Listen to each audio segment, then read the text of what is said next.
bad built butch body, which I had to look at my notes to read. Any regrets about that kind of language, especially given that you were trying to make a point, frankly, about decorum in the hearing room?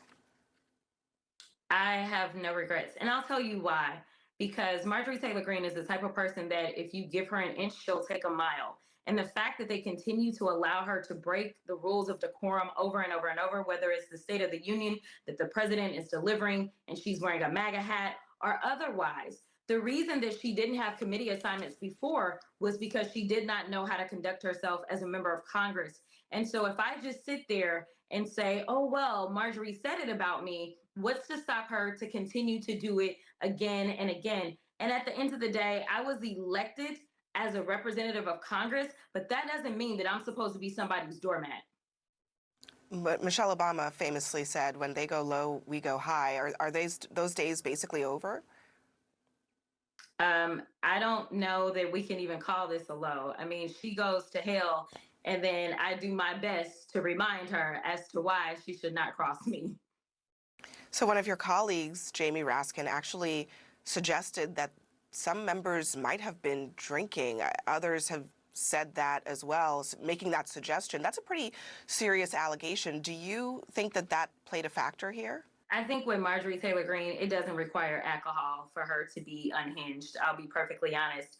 I don't know. I don't have any facts to that. So, I won't say and I won't participate in rumors when I don't have any facts behind it. So you also called Greene racist for what she said about you.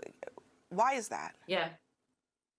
Because as I've received so many amazing compliments from MAGA America throughout my time in Congress, a lot of times when I would go viral, instead of them trying to address the things that I laid out in a very factual way, what they would try to do is say, oh, look at her hair, or look at her nails, or look at her lashes.